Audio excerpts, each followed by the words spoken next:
Hi, Kathryn here with Circle Art Designs. Well, today we will be working on Project 3 from the January Bargain Bead Box. This project I have named Colors of the Sun. This is a bracelet, a memory wire bracelet with matching drop earrings.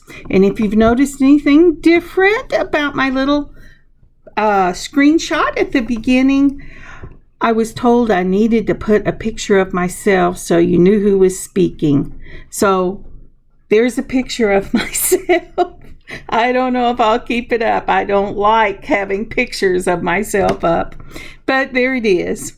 So let's turn our faces to the mat and get started. So as I turn my face down to the table, the thing that brightens my day is give thanks to the Lord. But you know, the thing that I have to give thanks to the Lord today is that the sun has come out. It's still cold and crisp outside, but it has been kind of gray and rainy for the past few days. And what a blessing it is to be able to open up the window in my little work area, look out the bay window, and see the beauty of the sun. You know, the winter has a beauty of its own. I'm sure people who live where it snows believe that. And sometimes I forget that because we have dead grass and no leaves and rain. But there is such a glory to be seen in the seasons that God has given us.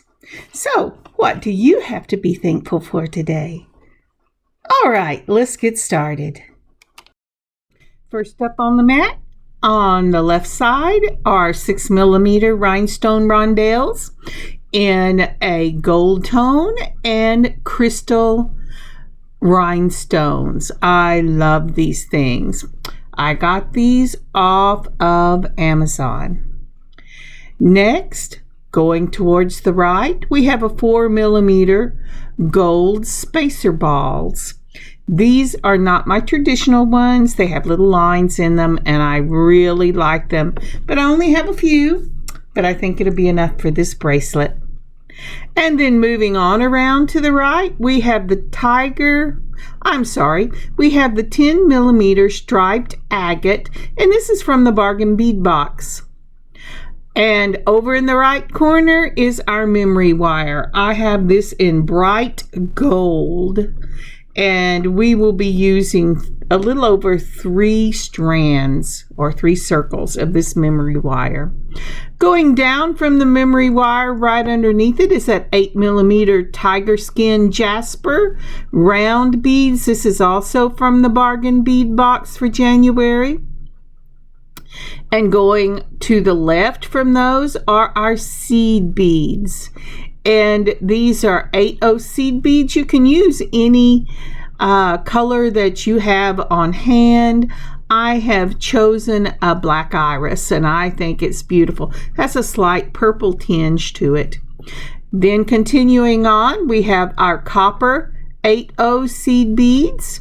And I love this color. I don't get to use it very often unless I'm doing bead weaving, but this is beautiful. Then down from our copper seed beads, you will see a beautiful sun. It's a burst, and it's just gorgeous.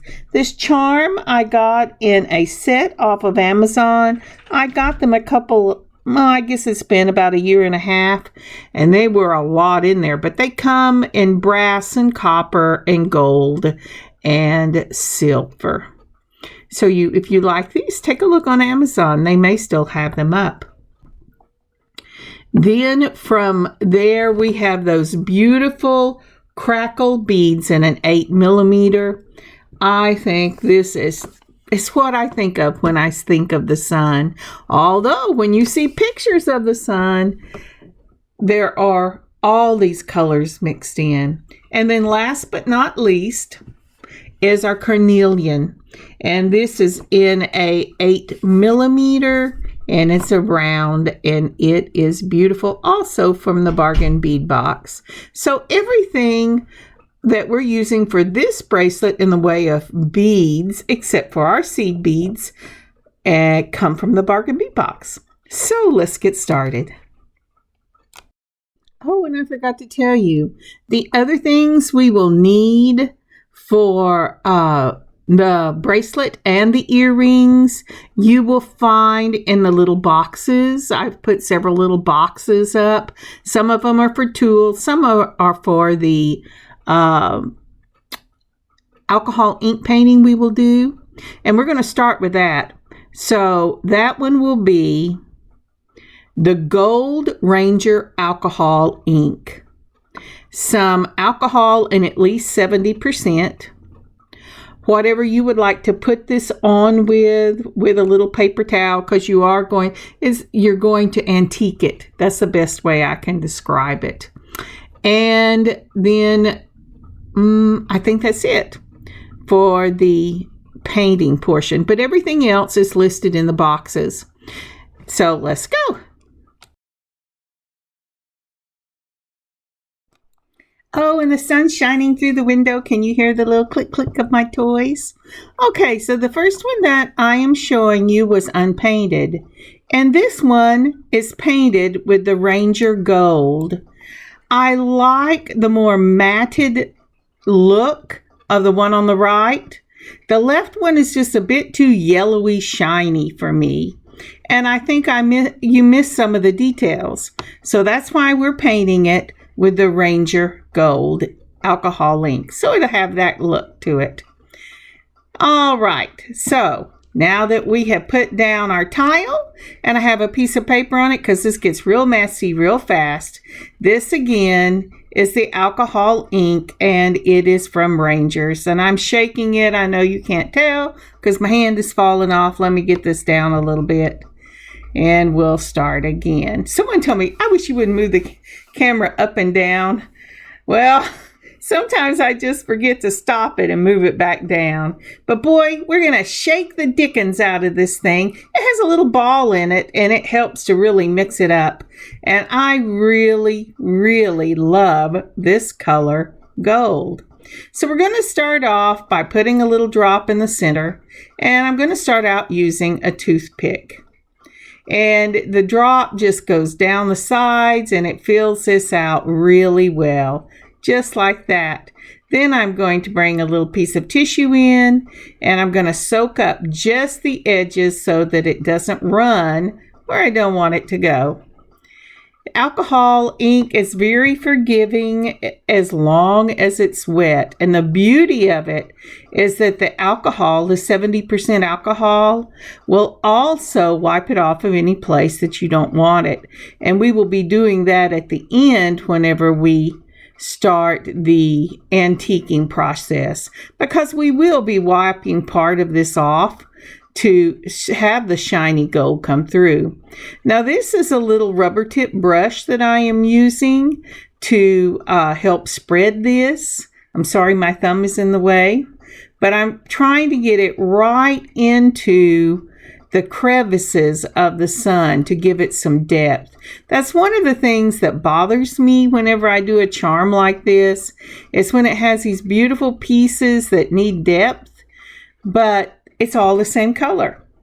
And so from my working with clay days, ceramics, I know that you want to add color when you're dry brushing to let the detail stand out. And that's what I'm doing right here. And I really like that look. And we will be doing this to all of the charms. We will need a total of 3 if you're doing the matching earrings as well. And I am just going through and adding a little drop and putting it in the detail. And it's going to look just like that. Then we'll set it to one side and let it dry. There we go. So it's kind of like dry brushing or antiquing.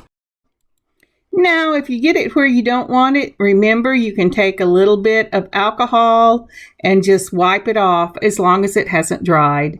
And here are all 3 of them. I went ahead and did them off camera, so you didn't have to watch ink dry.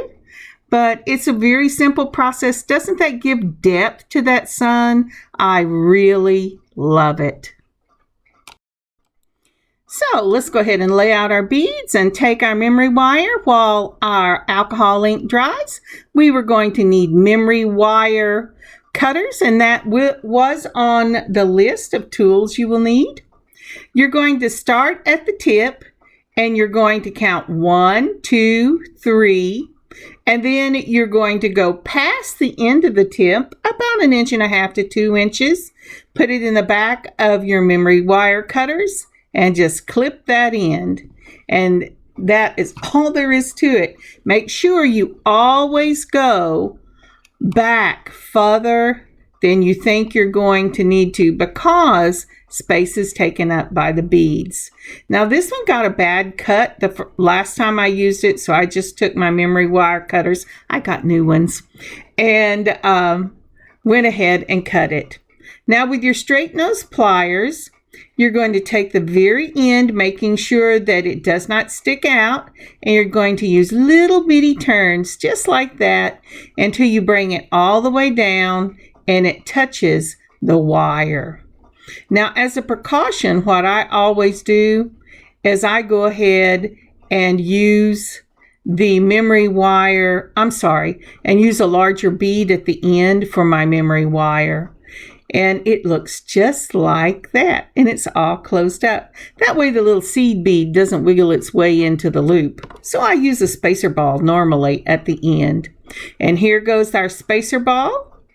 And then we're going to use these black, actually I think what I ended up doing is putting the black up and pulling the brown iris.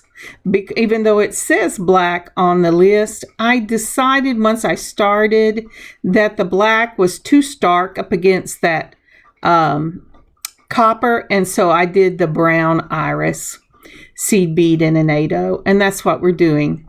And so we're starting out with 4 of the brown iris, then 2 of the copper, and then 4 of the brown, and another spacer ball to hold it in place, or to make that particular a beginning and an end in that component.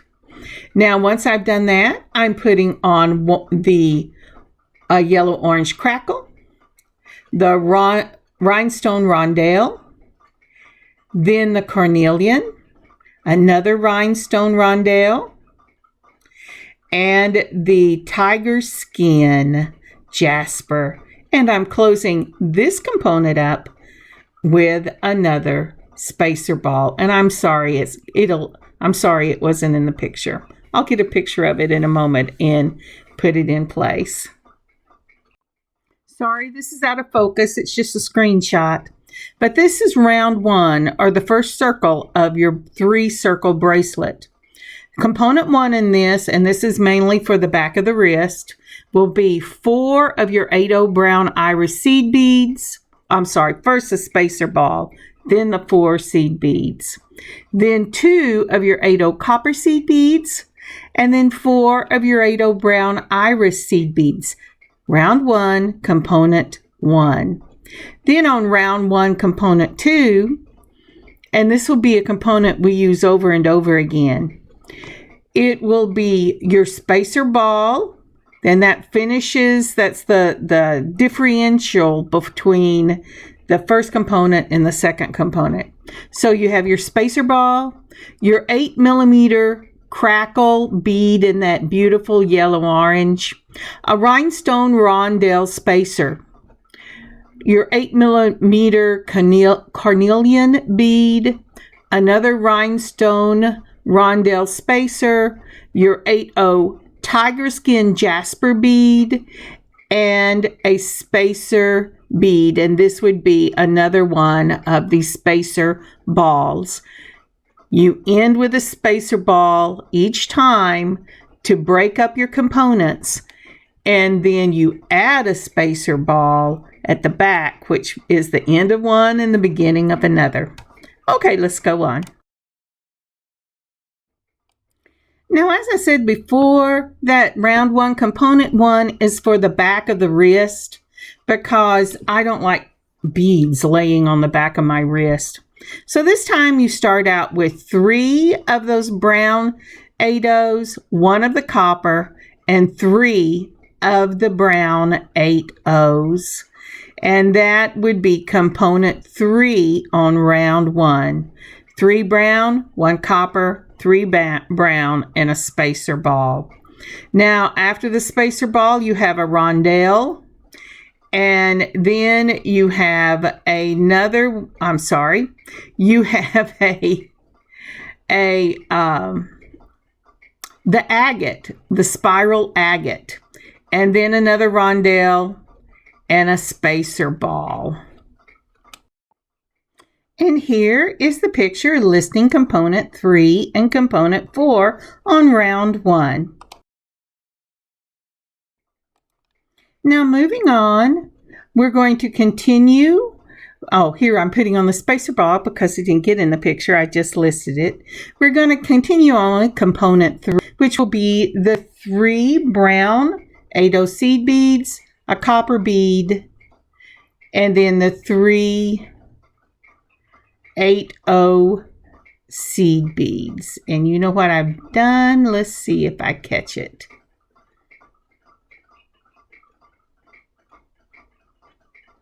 I've put 2 on and it should be 1.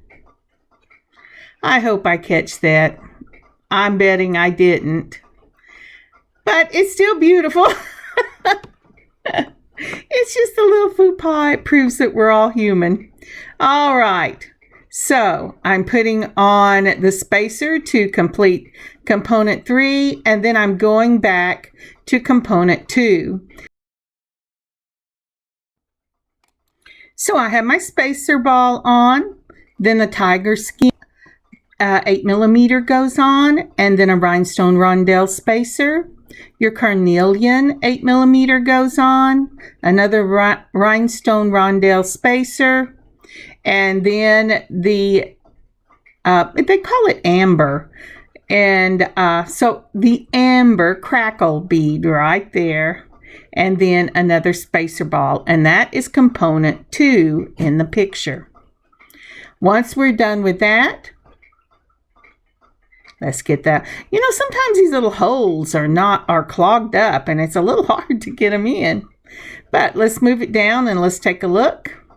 Now I have moved it. You know, I bumped my camera. There you go. Now you can see it. So I'm checking to see where that ball, the agate, is right across from where my bracelet. I want that to be in the middle, and it is, so I will be ready to go on with the next component.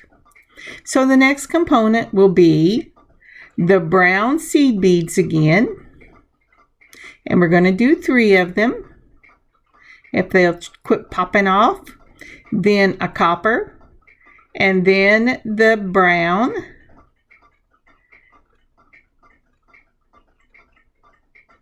there you go. And you know, I have switched this thing up to 2 and 2. I did not catch my mistake, and I have made it 3 brown, 2 copper, and 3 brown. So whether you want to do the 2 brown, the 2 copper, or the 1 copper, it doesn't matter. I put 1 in that had a single copper, and the rest of them have 2 copper in that 3rd component. And so that's what I'm going to go with. Just make a note of that when you're doing your own bracelet. There you go. All right. So once I have done that, now I'm checking it up against the 2nd round of this bracelet. Because remember, I want to end on the bottom with that component 1 so that I don't have big beads on. I have a tendency to wear bracelets on my left, and I'm left-handed, and whenever I put bracelets with big beads on the bottom, it hurts my wrist, so I don't do it. All right, so now I am making up what I want to do for round 2. And this is going to be different components. I haven't decided whether I'm going to do the agate or not. Probably not, because on round 2, no, it's round 3, I want to put a bell. So I'm not sure if I'm going to use the agate or not. But now I need to move this over to where it will end in the correct space. And I am doing that by changing to component 5. Component 5 is 4 copper, 2 of the brown, and 4 copper. I want each of my bracelets to look different and yet the same. I want them to be cohesive with each other, but I want it to look like it has 3 bracelets stacked on top of each other. So it's 4 copper, 2 brown, 4 copper, a ball. Then I'm using the crackle bead, and then a rondelle, and another crackle bead, and then the ball. And here's a photo of what component 5 and component 6 look like. The 4 copper, the 2 brown, and the 4 copper seed beads between 2 of the spacer balls, followed by the amber or yellow crackle bead, rhinestone rondelle, crackle bead, and a spacer ball. I really enjoy making memory wire bracelets. I hope you do too. And would you take a moment and like this video and leave a comment? It really does help grow our channel, and it gets it out to other people. And if you would subscribe and share, that would really be awesome. Thank you so much. Now we're continuing on with component 5, which are the 4 copper, the 2 brown, and the 4 copper, seed beads. I don't know why it jumped. But anyway, and once we do that and put on our spacer ball, we're going to go on with the carnelian, and that will be a carnelian, a rondelle, and a carnelian with a spacer ball, just like we did with the crackle. Now you can put these beads in there's not a right way or a wrong way as far as order is concerned, but it's just doing component 5 and then component 4. And we will go all the way around till we get to the center. And you might be wondering, the center. Well, actually what I want to do, and I do this with all my memory wire bracelets, is once I get about where that agate is, I check to see how things are going. Because if you will notice, I have my crackle bead and my carnelian, and I'm going to follow with the tiger skin. But depending on where I am in this bracelet will depend on whether I put on another of the agate beads. If I'm far enough along towards the center at the back, I will just go back to the component I did to begin the bracelet with, which is component 5, and I will fill it out until I get ready to start round 3. So, crackle, carnelian, tiger eye, check to see where you are, pick up with the crackle, the carnelian, and the tiger eye, and I'll see you at the back. And through the magic of the camera, we have finished up and we're ready to do round 3. I finished with component 5 for the back of the bracelet, and now I'm going to pick up with component 2 that we used in the beginning. And I'm going, okay, what did I do for component 2? I put on my spacer ball, I added the crackle, the rondelle, rhinestone rondelle, the carnelian, another rhinestone rondelle, and the tiger skin. And I'll end, even though I'm putting this down to make sure it lays, I will end with a spacer ball. And so do you see how the two match up on the opposite side? And that's really what I'm looking for. It won't do that when you put it on because your wrist takes up space. But it's nice to start out that way. Okay, so now we're going back to the brown as our main color. And that will be, this time, let's see if I've got it right. Move it down, I'm counting, in case you're wondering. Okay. It will be the 4, the 1, and the 4. Then I'm putting on a spacer ball, a rondelle, and that beautiful agate bead, right like that. So I'm going to pull this over and see, do I like this? Is this something I really want to do? And you know, it's not, because I think I go ahead and do it, but then I have, oh, let's have a think about this. And so what I end up doing is I go, oh, yep, this is where it was a while ago. But that's the middle of my bracelet, and I still have the sun to put on. And I like my charms to lay on the top of my hand.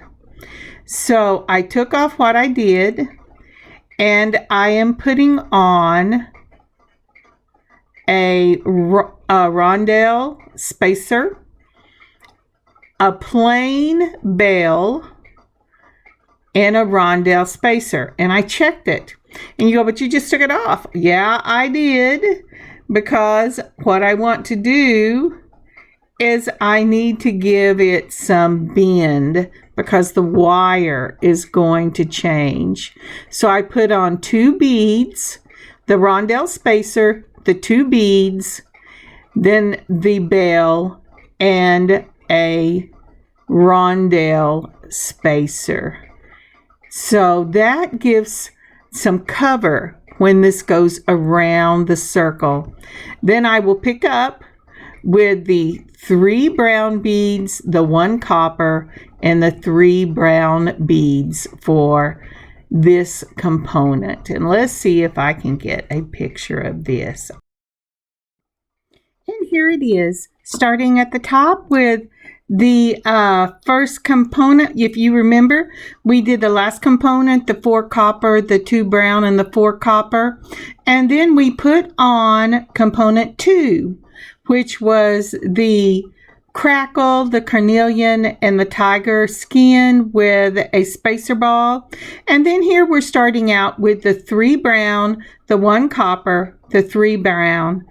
And then we will go ahead and go all the way around till we get to the center. And the center will be the spacer ball, a rhinestone rondelle, 2 of your 8/0 seed beads, a plain bell over the seed beads, a rhinestone rondelle, a spacer ball, and then we will pick up with the 3 brown, the 1 copper, the 3 brown, followed by the component number 2, which is the spacer ball, the crackle, the rondelle. You know, it's the one on the box on the other side. And we're going to do that all the way around. When you get to the middle or when you get to the end, I'll meet you. Now we're going to do the exact thing on this end as we did on the other. We're going to take our, oops, I slipped, our straight nose pliers, and in little turns we're going to turn it all the way down until it meets right there on the end. Now then, what I did was I put my spacer ball on and 2 of the little seed beads. So I'm going to have to be very careful to get that closed. And let's try it on. and see how we like it. Oh, let's move it a little bit. And I think that is going to be lovely. And now it is time for us to go ahead and put on our charm.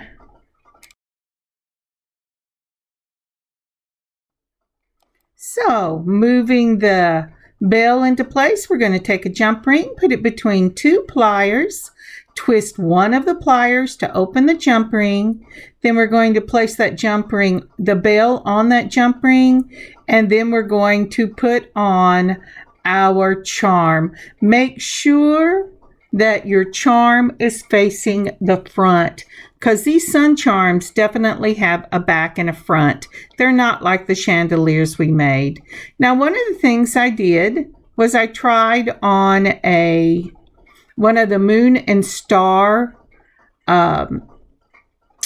closures on this, and I did not like it. And that's what you saw me open up here. It was a magnetic. I was hoping the seed beads would help it, but it did not. And it just made a mess. And so I took it off. Doesn't really need a clasp. I just like to put one on whenever it has the heavy beads. But this isn't too heavy. And let's try it on and see how we like it. Oh, I love the way that charm hangs.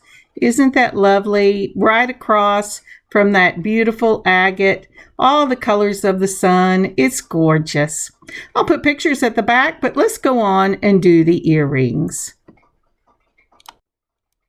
Now the earrings are real pretty little drop earrings. They're easy to do. You'll need a 2.5 to 3 inch eye pin. You'll start with one of the spacer balls.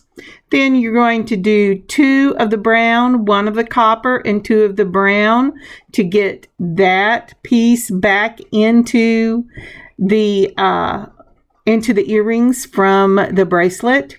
And then if I can find the hole, we're going to go ahead and put on that amber crackle bead from the Bargain Bead Box. And I decided, no, I didn't like that. So do you design on the fly? I do. Whenever I'm finishing up a project and I decide I want to add something, I do. So I go ahead and use the brown seed bead from the, yeah, I like that. Anyway, from the necklace. So it goes spacer, brown seed bead, the crackle ball, the seed bead, and another spacer. And I think I'm going to do it just that simple, except the twist is I'm going to use a different bead on the other side to match that bracelet. And for that one, we're going to do, I thought about doing that, but it was just too big. It was too stark a change. So with this one, I put on the spacer. I'm going to do a brown seed bead, the carnelian, a brown seed bead, and a spacer, and it looks just like that. I'm going to use my loopers to finish this off and make an eye pin on both sides. So we just take it across the jaws, make sure your bead is right up against the edge, mash your handles together, it makes a little loop. Then you're going to take your straight nose pliers and make sure that loop is closed and it's sitting over the ball or over the earring component in the same space, and you have got your first component done. Going to do the same thing for the other one.